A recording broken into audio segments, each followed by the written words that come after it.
Hello, everybody. Welcome back to At the Movies with William Fletcher. As per usual, I am your host, William Fletcher, and this is going to be a little bit of a special episode, a little bit of something different this week, because since I'm planning on doing this first day of every month, so this is basically just every film that I watched this past month. So I'm going to do this, on the first day of every month. Starting from now. So I'll just tell you about the films I watched this month. Any sort of general thoughts? No ratings because a decent portion of these I feel that I will cover at some point in the future on the show, and I'd rather just sort of give brief general thoughts on the films um, instead of just giving ratings and everything because I feel like that might ruin future stuff.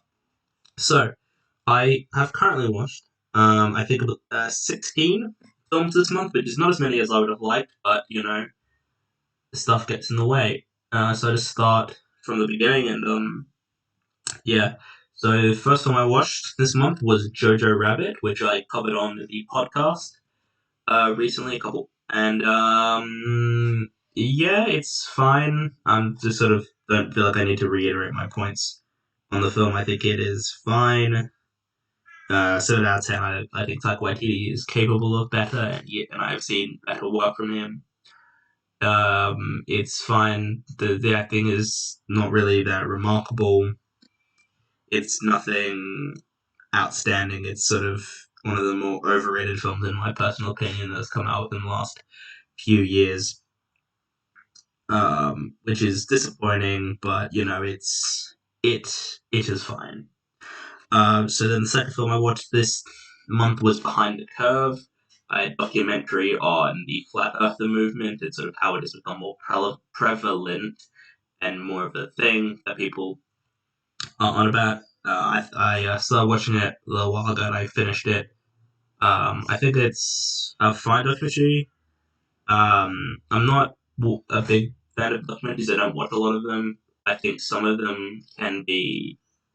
I say that, but I've seen some pretty good documentaries. Nothing I can think of off the top of my head, but I'm very interested in documentaries. But yeah, it was fun. Not fun, fine. I guess it wasn't anything outstanding, but a decent little documentary that I would recommend people watch. I do think it is very interesting. Um, next, then One Night in Miami. I watched. I watched it primarily for the Oscars because I figured it would get Best Picture nominated, and it didn't, which was a big surprise. Honestly, I thought it was like a shoe in for Best Picture. It just sort of felt that it had everything. It had a directorial debut in Regina King, a good sort of ensemble S cast in the primary four. And I think it's a pretty good film. I'll probably discuss it more because I'm planning on doing an Oscars episode. I don't know, either next week or the week after. I'll be doing an episode for the Oscars. Um, so yeah, I thought it was a good film. I think the performances are all good.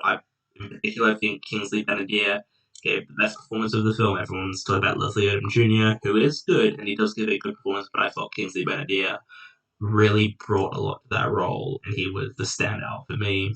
But all of them were very good. They all gave very good performances. It's sort of the film's very much like it's sort of a film that you can tell it's based off a play because of just the way it's shot and that it takes place in such a limited location. I think that does hold it back from a bit, and it's nothing like. I just think that's it. I think it's a good film. Possibly should have got nominated for Best Picture in my personal opinion, but that didn't happen. Um, so yeah, a good film, good performances. Production design was good. Script was good. It was all the song is good too. It just sort of felt a bit lacking at some points, and it was sort of held back a bit, maybe from the fact that it's an direction, and in doing adaptations, you can be held back from what you want to do. Then we've got the one of my new favorite films of all time, Sound of Metal, which I would like to win Best Picture. It's not going to, but I personally think it is the best of the nominees. I haven't seen Minari actually. I will have to watch that, and I'll cover that in the Oscars episode and in the whenever I get around to watching, which probably will be in April sometime. Sound of Metal is the best film of last year, in my personal opinion. I think Riz Ahmed should win the Oscar for Best Actor, but I don't think he's going to because it's going to go to Chadwick Boseman. But if Riz Ahmed did win, I would be pleasantly surprised if he did. I think he gives a truly great performance, possibly his career best. I think Paul Raci and Olivia Cook also are very good. I would have loved to see some more awards love for them. But I'm actually trying to think. I'm trying to the session of Paul Raci got nominated for supporting actor. Well, I wait for that. It's just like a phenomenal film. They did get the Oscar nomination. Good. Paul Raci did get the Oscar, which he should. He gave one of the best performances of the year, in my personal opinion, and I don't think he should win. I think. Well, I'll talk about who I think should win when we get to when I did the Oscars episode, but I think the sound design is utterly brilliant.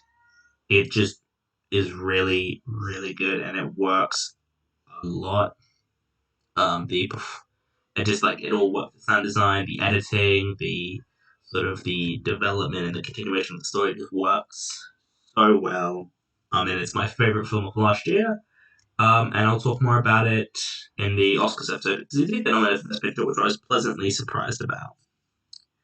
Um, then we've got News of the World, which I watched. Nothing amazing. A perfectly fine film.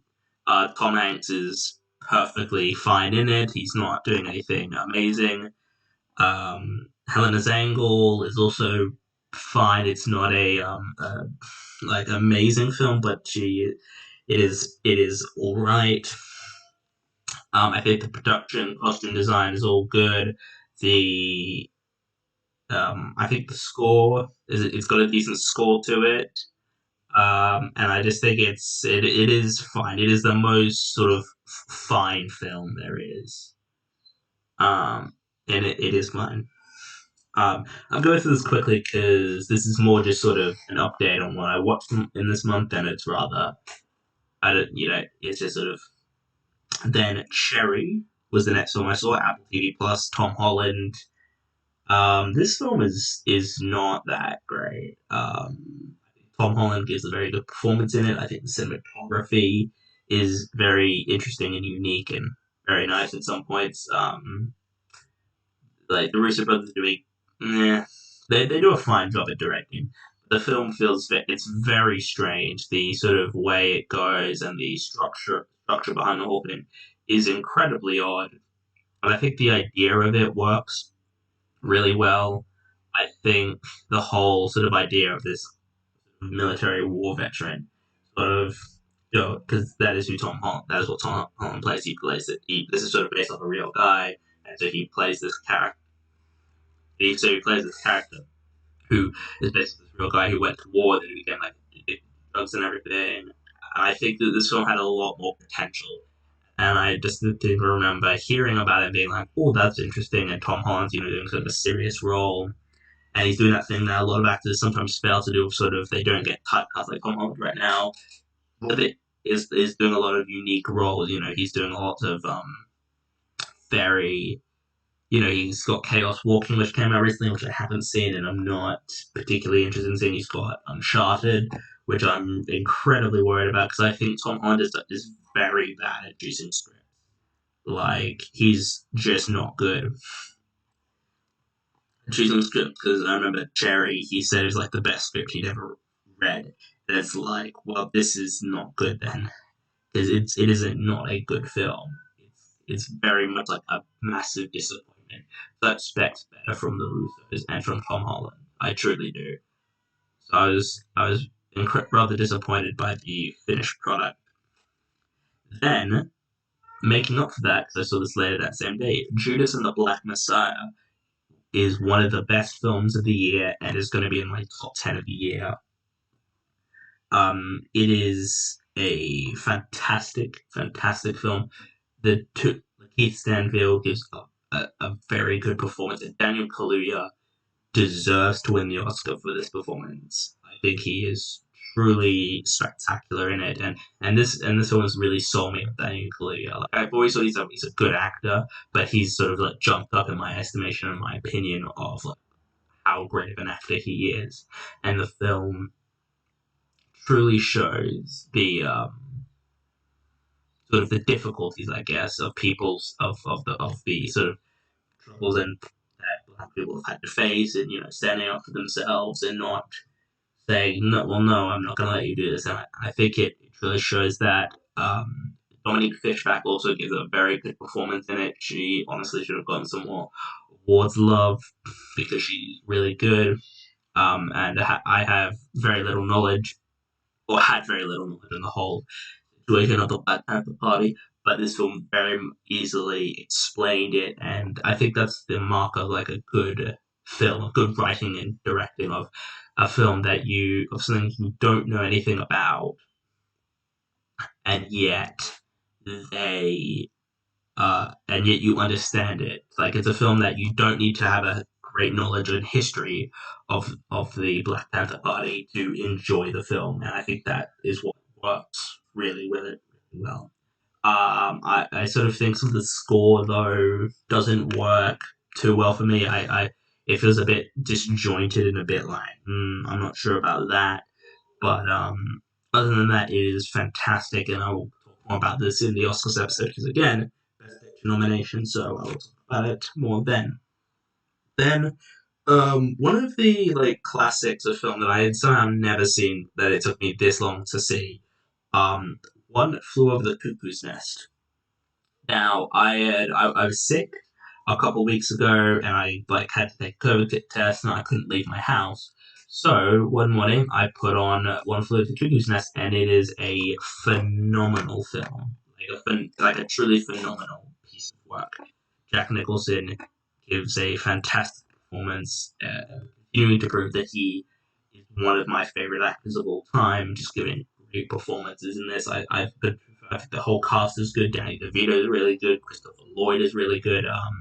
I forgot her name. She plays Nurse Ratched. Give me a second. But this is a fantastic, fantastic piece of work. I think that the sort of just as a film, it sort of hits Louise Fletcher as Nurse Ratched very much works. All the characters are well like defined, and I understand who these characters are. I'm not sort of like, well, I don't know this guy or the some like the people that like I remember. All the characters are memorable. Stanton Crothers also is. I'm a big fan of his work of him. Um, and this is just a really really good film and like a true classic for like a deserved classic of cinema. Then next, a very sharp turn from that to Brave, the Pixar film, as I am making my way through all of Pixar's works, do a ranking rather, of all Pixar. And I'm currently, well, I watched one more.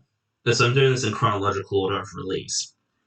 So Brave is not very good, but it's really not that good. It's a very disappointing film. I like the sort of concept and the idea of taking place in Scotland, like medieval Scotland, sort of covering magic and fate and all these things. And I think that works. That has this very good idea and is a very interesting concept, but it is not executed well. I think that the main character Merida is a very poorly written character. There's a lot more they could do with that character that they just don't do, and I think that it's one of Pixar's weakest projects today. I think the only one that I think is weak is probably Cars 2, but I have not seen Good Dinosaurs that could possibly be in that conversation as weak as Pixar.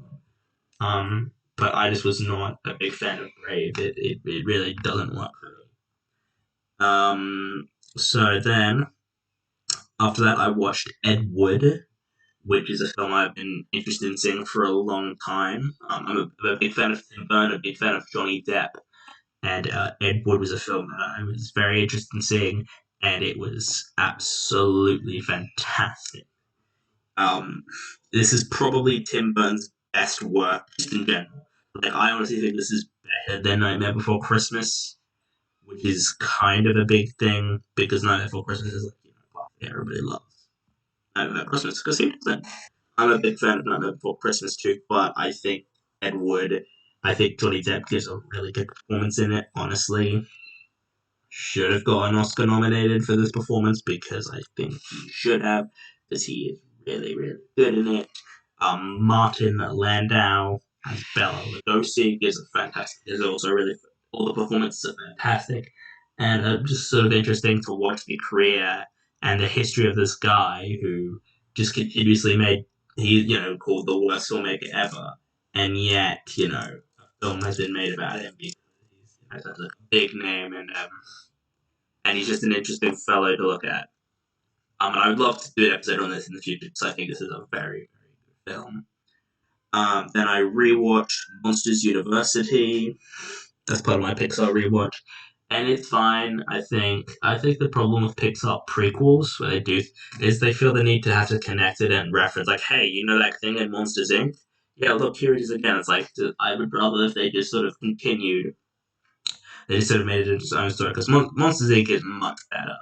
Like, let's just be honest. Monsters Inc. is a much better, superior film.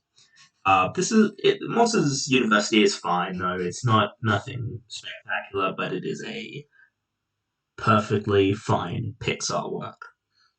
And I also rewatched Kingsman, The Secret Service, sort of in anticipation of Kingsman, well, Kingsman rather. And I do have to watch Kingsman Golden Circle at some point, so I will definitely get on that. But I think Kingsman Secret Service is a pretty fun time. Taron Egerton is very good in it. Colin Firth is good. Samuel L. Jackson, I think the cast is pretty good overall. It's a very fun film. I do think it can be some of the editing in terms of action sequences are very poorly done and just really crap looking. I also think that there's a bit too much slow mo as well for my liking. I'm not I have a problem with slow mo, but if it's used constantly, then I'm like, well, there's a bit of a problem there. But I think this is a very fun, enjoyable film, and I think it works very well. Then I've got four more films left, so I'm gonna try and do this fast because, to be fair, talking like this just by myself for ages is not the most enjoyable thing. But so then I rewatched Zootopia because I'm also doing a ranking of every best animated feature winner, and Zootopia is on that list. And Zootopia is actually is a quite a good film. I think well the villain doesn't work. It is a twist villain who does not work for me. I don't think they are particularly well written. I think some of the dialogue and some of the way the characters interact feel a bit off. But like other than that, it's a pretty good film. It's a very unique way. It's a kids film, but it tackles racism and it's very much um a film that like kids can enjoy it on like certain level, and then adults and older people can enjoy it on a different level. And I think that's sort of the mark of a good kids film is be enjoyed by kids, but adults and older people can have their own appreciation for it too. So Zootopia is a very good film, and I just think the whole sort of thing is like, man, this is very accurate to the world we currently live in. But I think it's a very very good animated film, one of the best animated films I would argue in the past. years. Um, then I watched one of I think the oldest film I've ever seen, A Trip to the Moon, which was a very interesting watch. I haven't seen a lot of silent film. I don't think I've seen any silent films, to be honest, because I don't know, watching old timey like 1920s, 1930s films is just like I respect it and I understand that I should watch it, but it just seems a bit off to me. I think it's because of the way I've sort of consumed films and media, and my cat is really it is really annoying me right now. Cat, go away!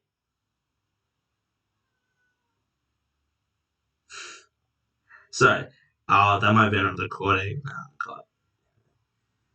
Who cares? Who cares? It's just. So yeah, it's a very interesting watch. I would highly recommend it for just people who are film fans that they should check this one out. I think it's a very unique film to look at. I think it's a very interesting relic of its time. So then now I've got two more films. Deadpool 2. I watched the first time. I had seen the first Deadpool a couple times before, and I'm a big fan of it. Deadpool 2 isn't as good, but it's still like a good film. Ryan Reynolds, as always, is great in it. He gives a great performance. And I think this film sort of showed and highlighted more of his acting abilities, I guess, than the first one did. Um, I think I think all the performances are good. There's nothing amazing about them, but they don't need to be amazing. They're just, this is a superhero film and people don't need to be giving, amazing. There's like groundbreaking, Oscar worthy performances. Everybody in it is really good. I um I like the idea of the sort of Terminator parody route it takes, I guess. I just think it is a good superhero film. Nothing, a good film. And lastly, the most recent film I watched in anticipation for the Oscars and for my potential Oscars episode I'm planning on doing, The Father, which to me is one of the most affecting emotionally films that or maybe the most emotionally affecting film I've seen this year. I think that it just sort of is really um I don't really know what to say, honestly. It's because I just saw it yesterday, so it's very rather fresh. But um I'll talk again. I'll talk more about it in my Oscars episode. But I just think that it is a really heartbreaking. Just it's a fantastic film. It's a fantastic piece of work. Anthony Hopkins and Olivia Colman deserve their Oscar nominations. I think Olivia Colman probably should win, in my personal opinion. But I do. I think Anthony Hopkins deserves to win because I personally believe that Riz Ahmed should win. But I think the editing and the way it's shot, because if you haven't seen the film, it's basically shot and edited sort of from Anthony Hopkins' perspective, as like the premise is like he's a guy who's going through dementia, and it's very much like you watch the film from his perspective, so you're sort of disorientated and very like confused, and I get that's what the director's going for, and a lot of the time it does work, but there are a handful of times where I'm like, I don't know if that didn't work as well as it probably should have, but yeah, it's just minor gripes. This is just a fantastic film. It doesn't try to be this like 2 hour, 2.5 hour epic. It knows what it is. It's just an hour and a half, and I think that is what it be. And this is one going to be in my top 10 this year because I saw it this year, and like it sort of is scheduled to come out this year, so it is a film from this year. And I'll talk more about it in the Oscars episode. Um, so this is been the first edition of what I watched this month. I got the idea for doing this from a YouTube channel by the name of Karsten Runquist. Runquist? Runquist Runkist. Um, and if you haven't, you should. If you're a film fan, you should check out his channel. It's got some very, very good. You know, he's got some really good stuff. He's done rankings of directors' filmography. Well, of he's done rankings of the filmographies of Scorsese, Tarantino, Fincher, and Kubrick, I believe. So if you're interested in that, you should check his chart. And he got the idea from him. So just a shout out to Costin. And so that's been this. Well, it's a bit of a shorter than my usual podcast episodes, but this is more just sort of just to let you know what I've been watching this month, and it's more just a sort of you know so yeah. Let me know if there's and follow me on Instagram at I just search for At the Movies with Fletcher. Look for At the Movies with William Fletcher. You should be able to find my Instagram. I'll have to make a Facebook page at some point, which I will. Follow me in Letterboxd actually, but you can see all these films that I've rated at William F, which is my first name and my last name. Check out my IMDb account, which is Will Fletch. So yeah, that's everything really. Thank you for listening. And I'll see you guys for the podcast for an actual episode of the podcast. Goodbye.